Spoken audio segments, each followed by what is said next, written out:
우리에게 주시는 하나님의 말씀은 구약성경 이사야서 61장 1절로 3절 말씀입니다.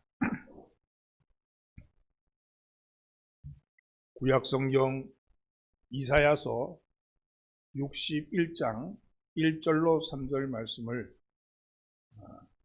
한 목소리로 봉독합니다. 주 여호와의 영이 내게 내리셨으니 이는 여호와께서 내게 기름을 부으사 가난한 자에게 아름다운 소식을 전하게 하려 하심이라. 나를 보내사 마음이 상한 자를 고치며 포로된 자에게 자유를, 갇힌 자에게 노임을 선포하며 여호와의 은혜의 해와 우리 하나님의 보복의 날을 선포하여 모든 슬픈 자를 위로하되 무릇 시온에서 슬프는 자에게 화관을 주어 그 죄를 대신하며 기쁨의 기름으로 그 슬픔을 대신하며 찬송의 옷으로 그 근심을 대신하시고 그들이 의의 나무 곧 여호와께서 심으신 그 영광을 나타낼 자라 일컬음을 받게 하려 하심이라. 아멘. 할렐루야. 오늘도 예배에 참여하신 여러분들을 환영합니다. 인사 나누십시오. 잘 나오셨습니다. 앞뒤로 인사하면서 은혜 받읍시다. 여러분, 이번 주에는 좋은 일이 생깁니다. 아멘. 이번 주에는 좋은 일이 생기시기 바랍니다. 전통적으로 교회가 지키는 네 절기가 있습니다. 주현절, 사순절, 오순절, 그리고 강림절입니다. 특별히 그 중에 개신교가 가장 중요시하는 절기는 대림절 혹은 대강절이라고 불리는 강림절입니다.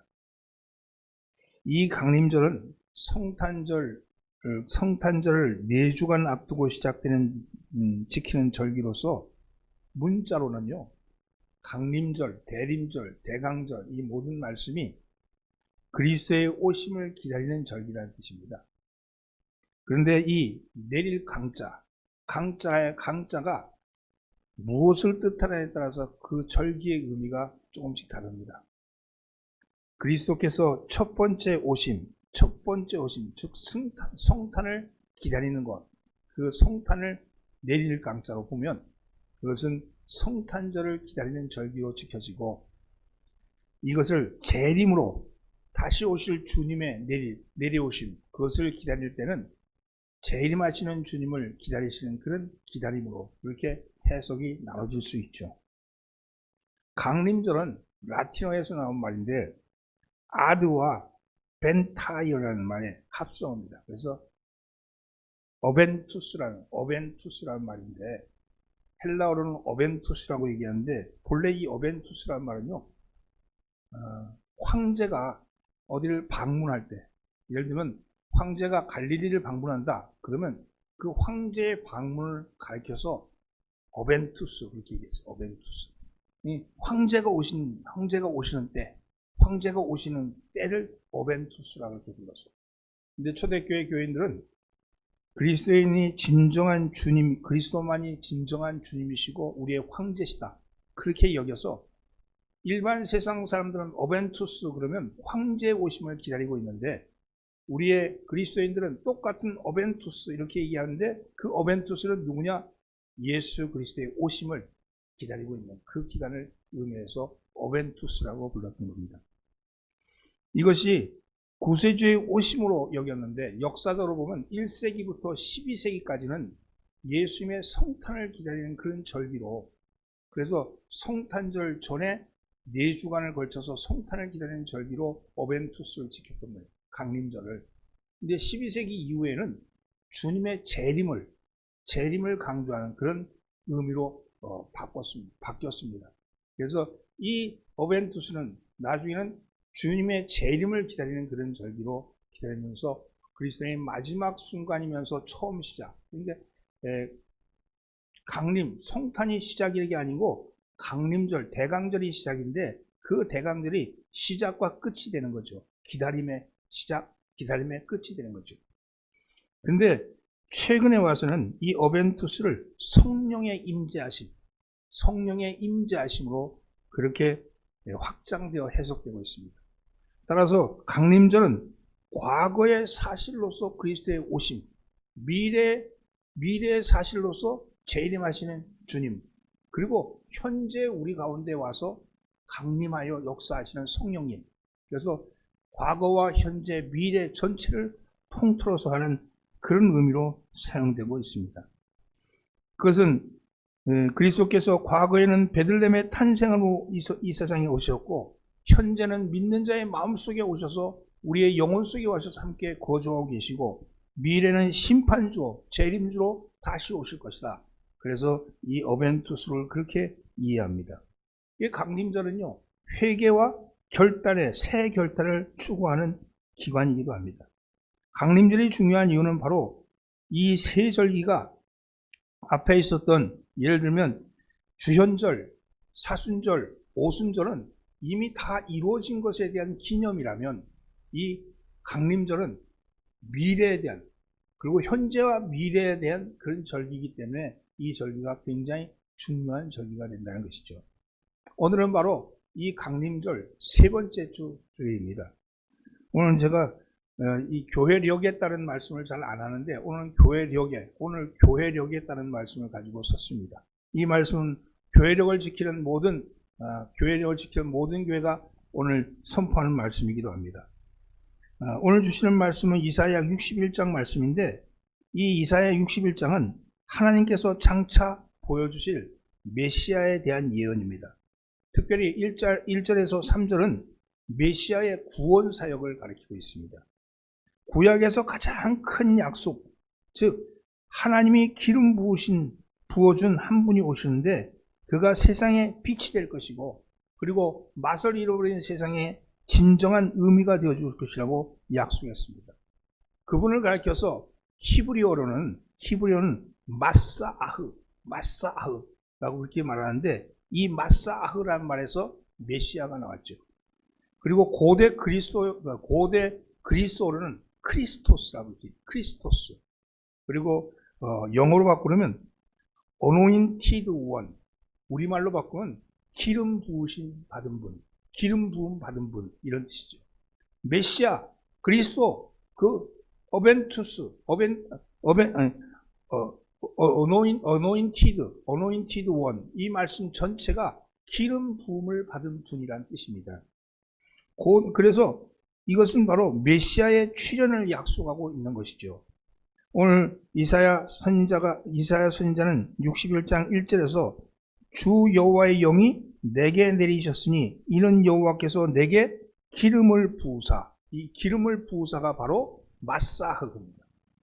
그러니까 주 여호와의 영이 내게 내리셨으니 이는 여호와께서 내게 마사흐하사, 이렇게 여기서 메시아가 나오고 마사흐, 기름 부으심이죠. 이렇게 시작을 합니다. 여기서 이 말씀은 기름 부음 받은 분이 기름 부음 받은 분이 말씀하는 거예요. 내게 기름을 부으셨으니까. 그러니까 지금 이사야의 말이 아니고 기름 부음을 받은 자가 말씀하는 거죠. 그래서 당신이 장차 펼치실 복음 사역을 아름다운 언어로 표현하고 있습니다. 이것은 곧 예수님이 복음 사역을 시작하시면서 당신이 자라나셨던 곳, 태어난 곳은 베들레헴이지만 자라나셨던 곳은 나사렛이었잖아요. 나사렛을 방문하십니다. 당신이 요한으로부터 세례를 받으시고 나사렛에 방문하시죠. 그리고 안식이 되어서 회당에 들어가서 그 성경책을 펼쳐서 읽었는데, 그것이 바로 이 말씀입니다. 누가복음 4장 18절로 19절 말씀이죠.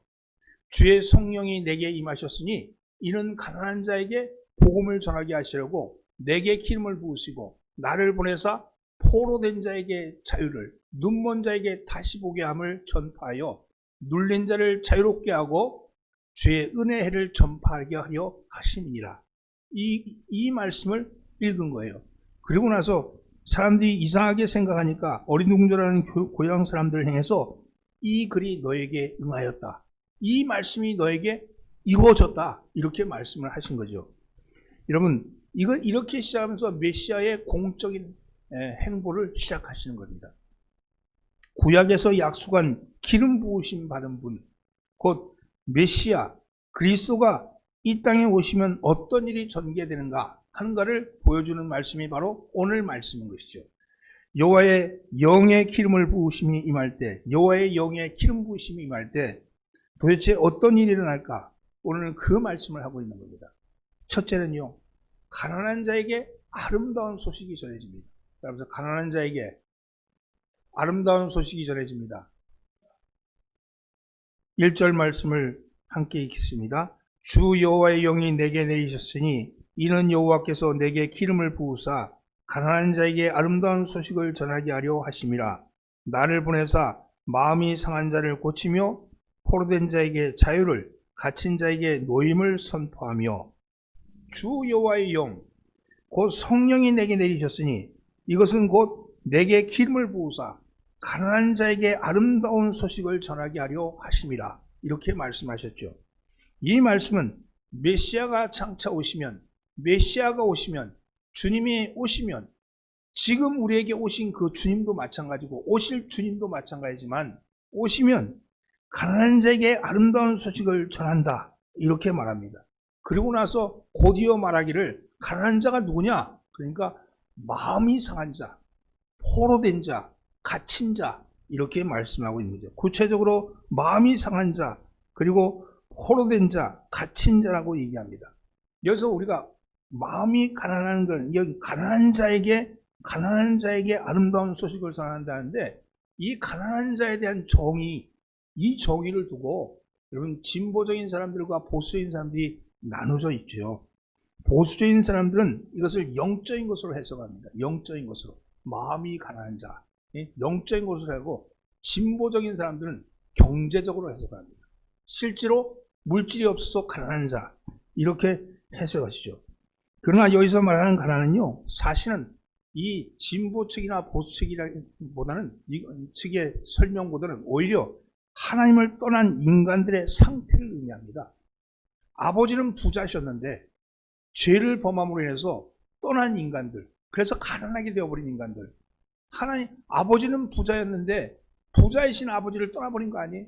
우리 탕자의 비유가 생각나잖아요. 아버지는 부자인데 떠나버린 둘째 아들, 작은 아들처럼 하나님이 있는 상태를 떠난 인간. 그래서 하나님을 떠남으로 가난하게 되었다는 것이죠. 하나님이 세우신 창조 질서, 더불어 살아가야 하는 생생의 사슬을 끊어내고 자기 스스로가 해보겠다고 나서서 그래서 엉망이 되어버린 인류 사회의 상태, 그것이 가난의 상태라고 얘기합니다. 하나님을 떠난 인간 실존의 상태, 곧 죄로 말미암아 죄의 종노릇하고 있는 상태, 사망의 종노릇하고 있는 상태가 바로 가난한 상태라고 얘기하는 것이죠.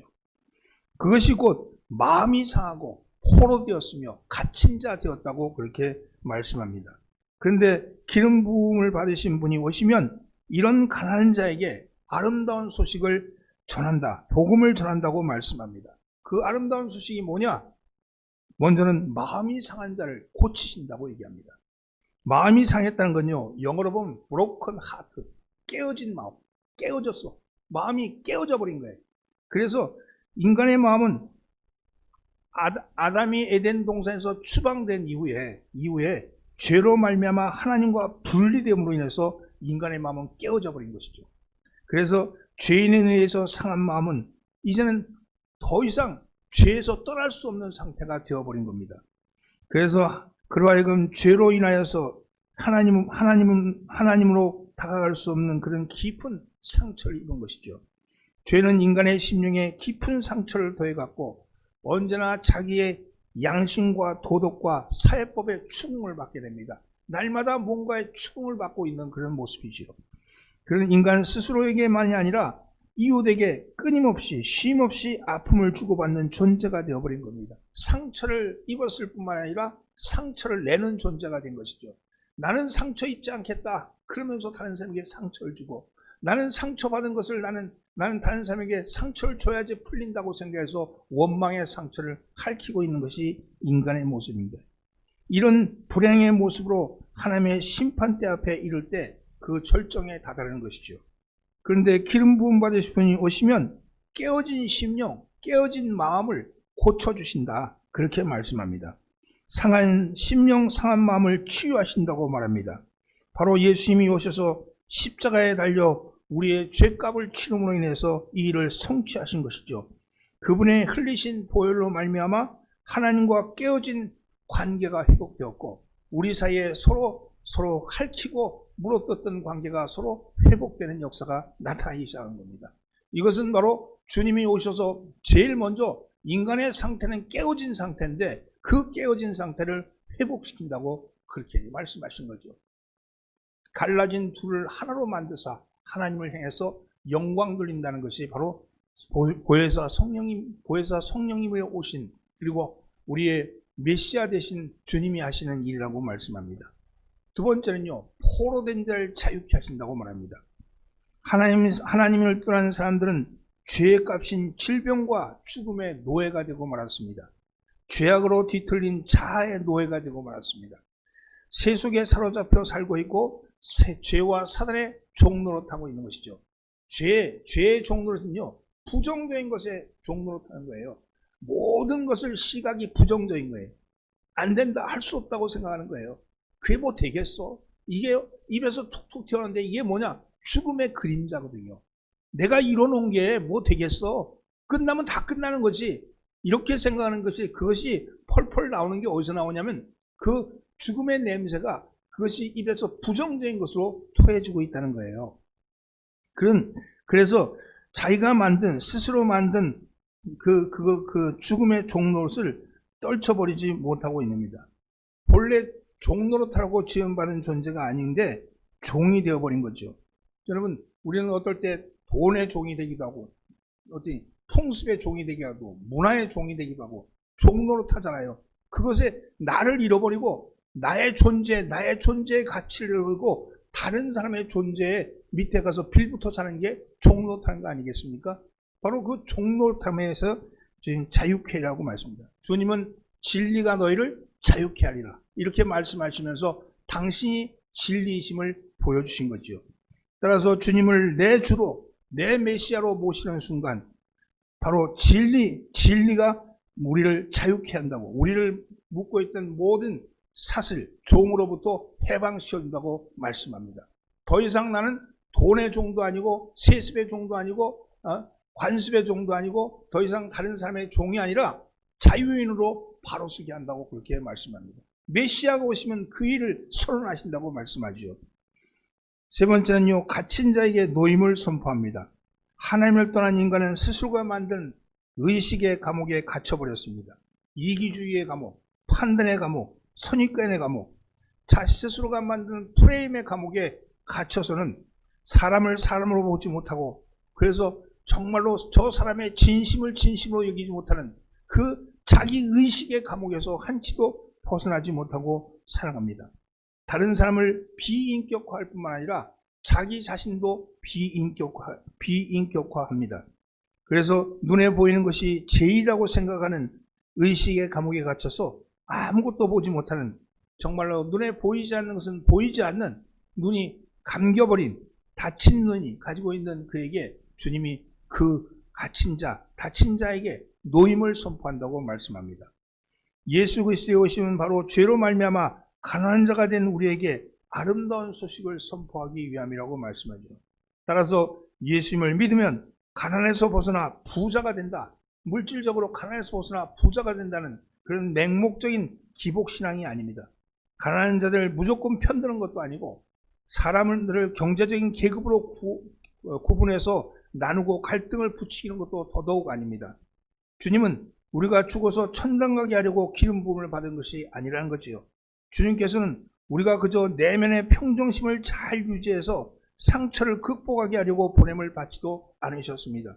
주님께서 당신의 백성들이 결벽적인 도덕성과 만연한 이성에 도취되도록 그렇게 보냄받음도 아니라고 말씀합니다.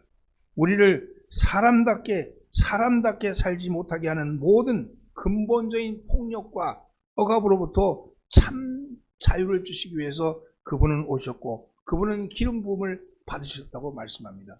성령이 내게 임하시면, 여러분, 성령이 내게 임하시면 우리를 묶고 있던 상한 마음과 그리고 포로된 것과 갇힌 것으로부터 해방되어서 진정한 하나님이 이 땅에서 우리를 창조하실 때 그 창조의 원형, 우리를 창조하셨던 그 아담의 원형으로 우리를 세우시기 위해서 오셨다고 말씀합니다. 사랑하는 성도 여러분, 여러분의 학력과 지역과 성별과 출신 지역 등의 이유로 차별당할 때 예수님을 기억하십시오. 주님은 우리를 차별시키지 않습니다. 여러 모양의 부당한 폭력들로 인해서 아파할 때 예수님을 기억하십시오. 우리가 여러 결핍들로 말미암아 인간다운 삶을 박탈당하고 고통에 빠질 때 예수님을 기억하십시오. 예수 그리스도께서는 이 온갖 유형의 가난으로부터 우리를 해방시키시고 절망에 허덕거리는 우리를 놓이기 위해서 그분은 그렇게 오신 겁니다. 여러분, 우리가 입고 있는 이 껍데기 같은 옷에 우리가 연연하지 아니하고 우리 안에 있는 우리를 자유케 하시는 그 성령님, 자유케 하시는 주님을 우리가 영접함으로 우리의 삶을 하나님께서 기뻐하시는 삶으로 이끌어가기를 예수님으로 축원합니다. 여러분의 삶이 그런 삶이 되기를 주의 이름으로 축원합니다. 옆에 있는 사람이 우리는 가난으로부터 벗어납니다. 둘째는요, 은혜의 해와 보복의 날이 선포되어집니다. 함께 따라해보세요. 은혜의 해와 보복의 날이 선포되어집니다. 2절 말씀입니다. 함께 봉독합니다. 여호와의 은혜의 해와 우리 하나님의 보복의 날을 선포하여 모든 슬픈 자를 위로하되. 여기 보면 가난한 이 백성들을 향해 파송된 메시아의 행하시는 사역의 결론은 바로 여호와의 은혜의 해와 보복의 날을 선포하는 것입니다. 누가복음 4장 19절에는 보복의 날이 제외되어 있어요. 그러나 은혜의 해만 인용되어 강조되고 있습니다. 그렇다면 여기서 은혜의 해는 과연 무엇을 가리킬까? 여호와의 은혜의 해는요, 초림 예수님이 행하시는 거고요. 보복의 날은요, 재림 예수님이 행하죠. 그래서 초림 예수님이셨던 주님은 은혜의 해만 선포하고 있는 것이죠. 은혜의 해는 무엇을 가리킬까? 이것은 흔히 오해하듯이 막연히 은혜로운 해, 이것이 아닙니다. 여기는 복잡한 설명이 필요하지만 간단하게 결론을 내리자면 레위기 25장에 나오는 희년을 뜻합니다. 희년. 특별히 1절에 묘사되고 있는 포로된 자에게 자유를, 갇힌 자에게 노임을 선포하는 메시아의 사역과 연결을 볼 때 이것은 분명합니다. 그것은 희년에 이루어질 주요한 사건과 일치되었기 때문입니다. 희년은 토지는 하나님 것이라는 지극히 당연한 진리에서 근거합니다.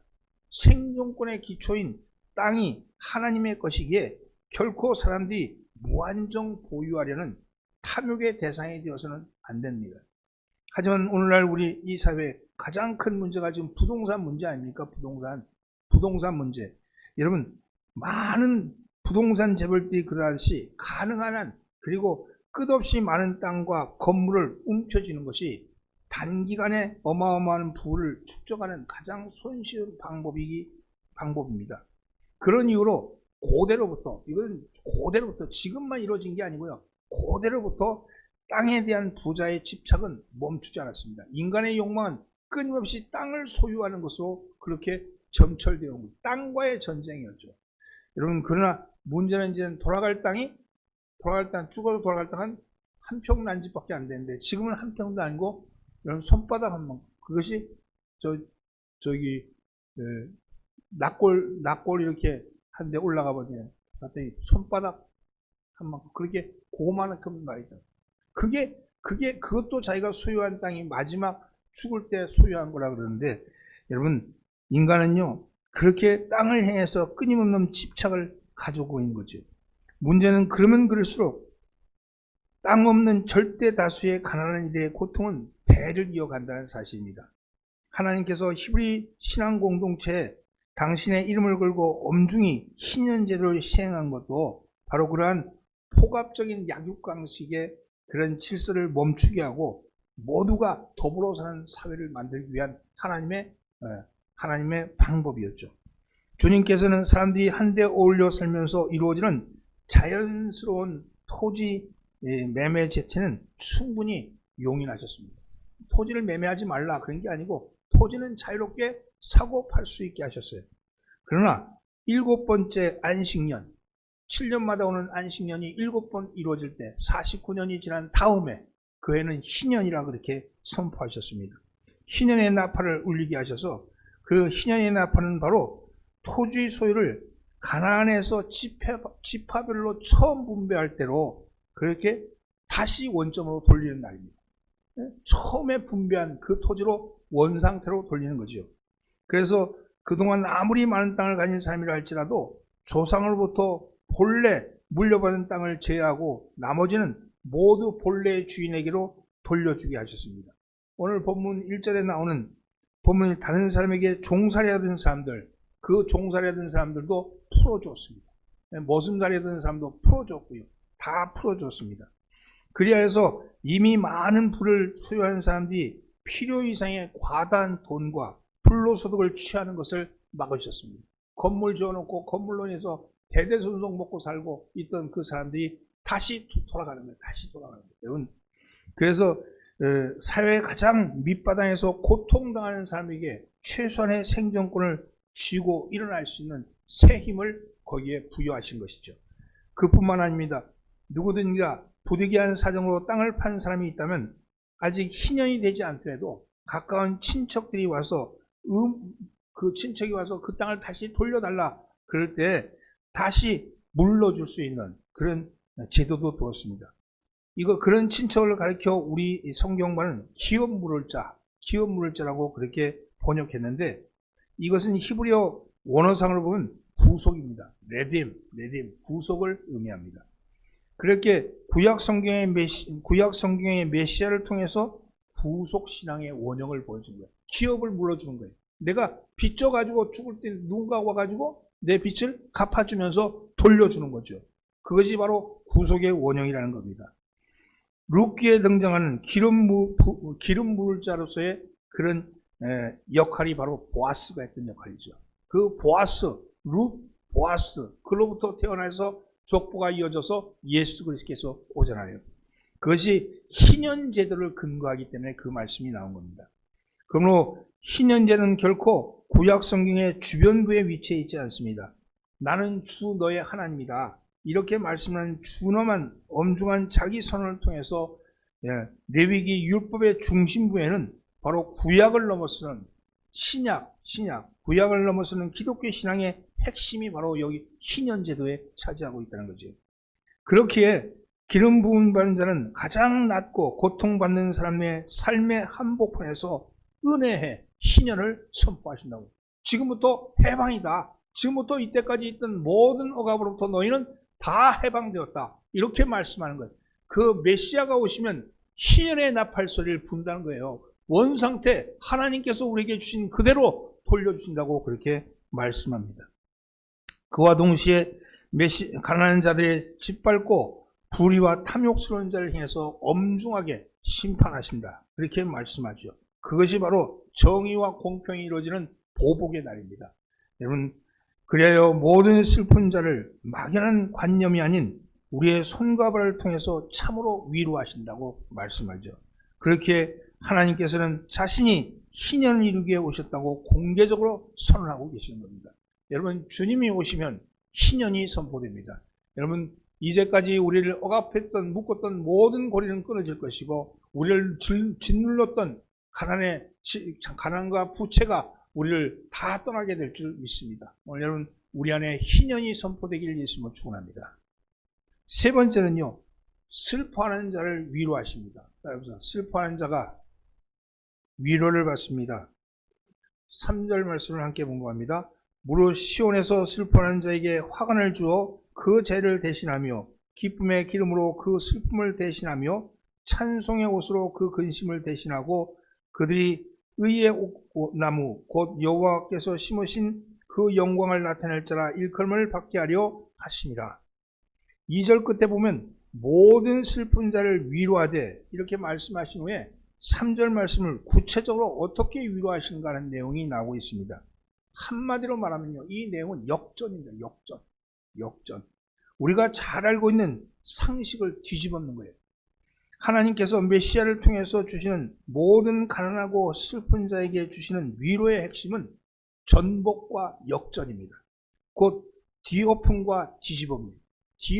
뒤엎는 거예요. 뒤집는 거예요. 그것이 주님이 말씀하시는 마지막에 우리에게 주시는 선포지요. 기름 부은 받은 자, 곧 그리스도는 슬퍼하는 자에게 죄를 대신해서 꽃 왕관을 줄 것이다. 이렇게 얘기합니다. 히브리 문화에서 죄를 뒤집어 쓰는 것은요, 그네들이 가지고 있는 슬픔에 대한 그런 한 표현이고요. 처절한 회개에 대한 표현이 죄를 뒤집어 쓰는 거거든요. 죄를 뒤집어 쓰고 있는 이 백성에게 죄가 아니고 꽃을 뒤집어 쓰고 꽃 화관을 덮어줄 것이라고 그렇게 말씀합니다. 이 땅에 일로 인해서 슬퍼하고 있을 때, 그리고 죄를 덮어쓰고 있을 때 주님은 그 죄를 꽃으로 바꾸신다는 거죠. 이것은 세상의 상식을 뒤집는 겁니다. 그리고 슬픔을 기쁨의 기름으로, 근심을 찬송의 옷으로 그렇게 바꿔놓겠다는 거예요. 본래 성격에서 정반대로 바꾸셔서 존재하는 방식의 본질적인 전환을 가져오신다는 겁니다.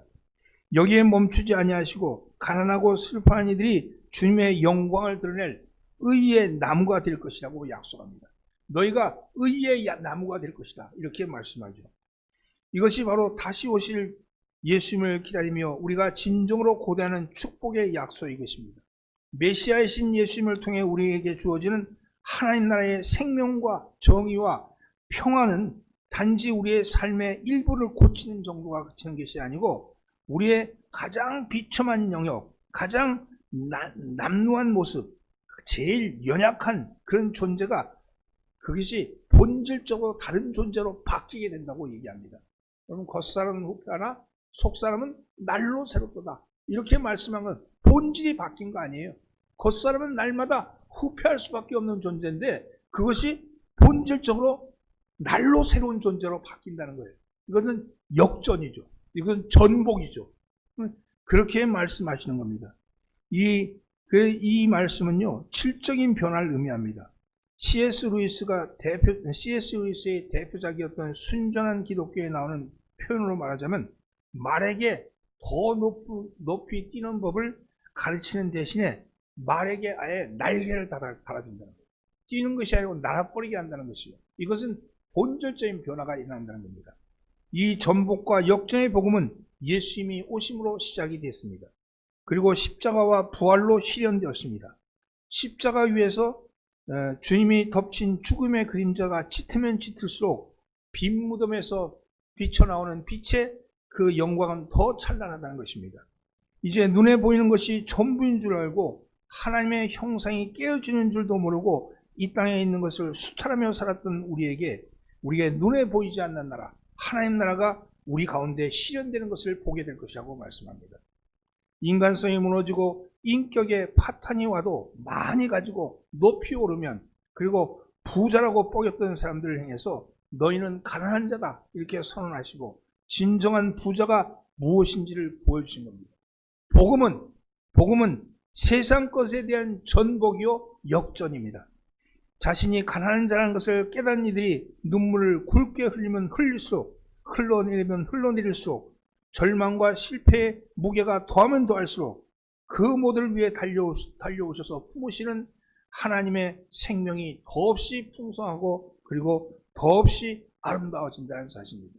우리가 절망하면 절망할수록, 우리 안에서 죄를 회개하면 회개할수록 나는 아무것도 아닙니다, 나는 아무것도 할 수 없습니다, 그렇게 말하면 말할수록 하나님의 영광은 더욱더 빛이 나게 된다고 그렇게 얘기해요. 역전시키는 하나님, 기름 부음 받으신 참 메시아로 이미 2000년 전에 오셨고, 보혜사 성령님은 지금 우리 가운데 오셔서 임재하시며, 그리고 심판주로 오실 예수님은 복음은 슬퍼하는 자를 위로한 것이라고 그렇게 말씀하십니다.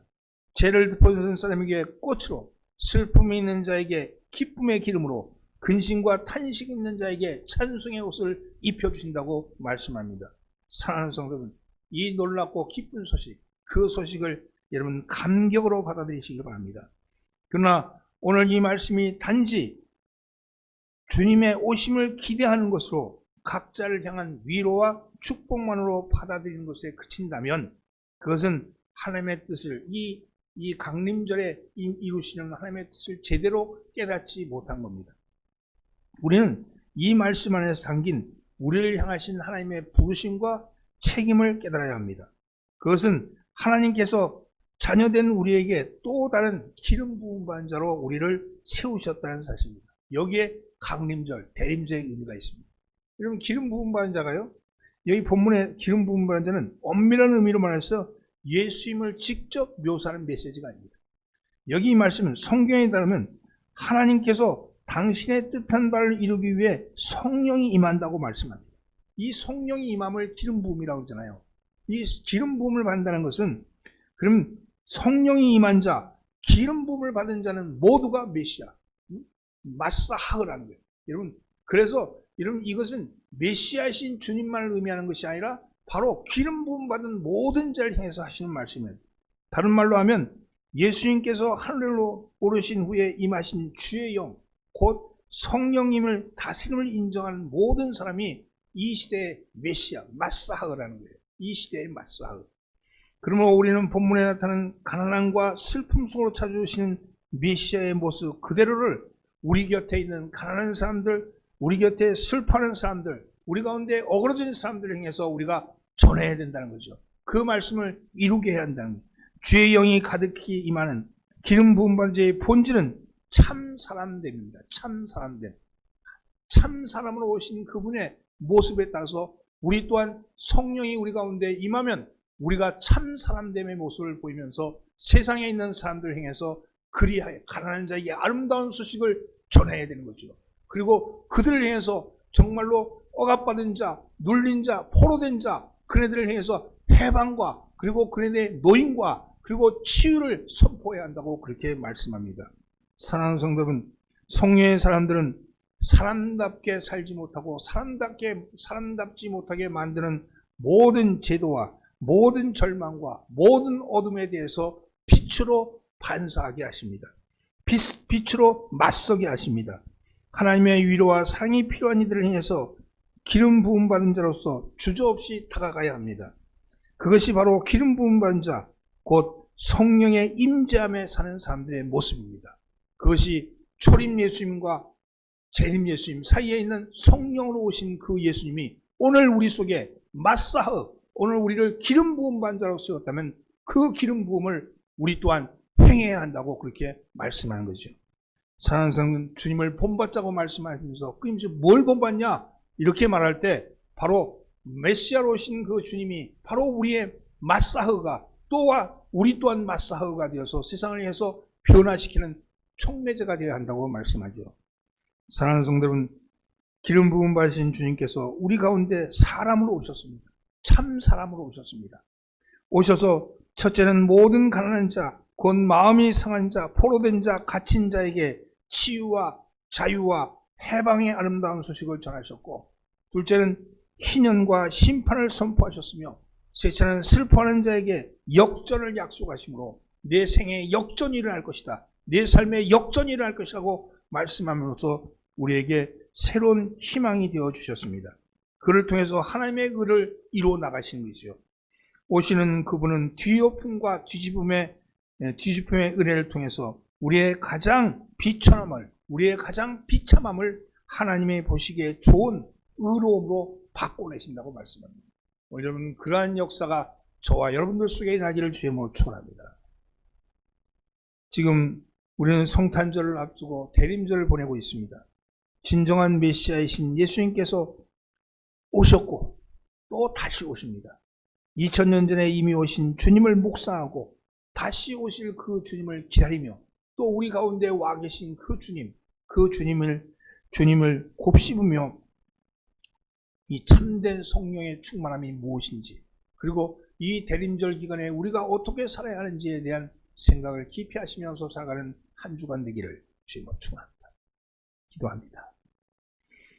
이 땅에 사람으로 오시어서 사람으로 살아가신 하나님, 저마다의 마음을 뒤흔드는 가난과 슬픔의 한복판에서 오늘 우리는 주님을 기다립니다.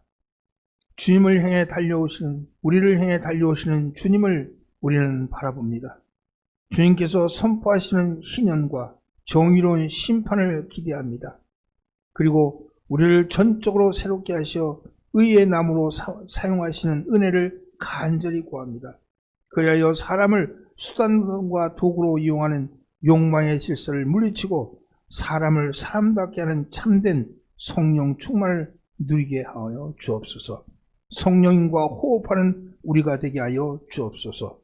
공적 생애를 시작하시며 희년의 성취를 선언하신 예수 그리스도 이름으로 기도드리옵나이다. 아멘.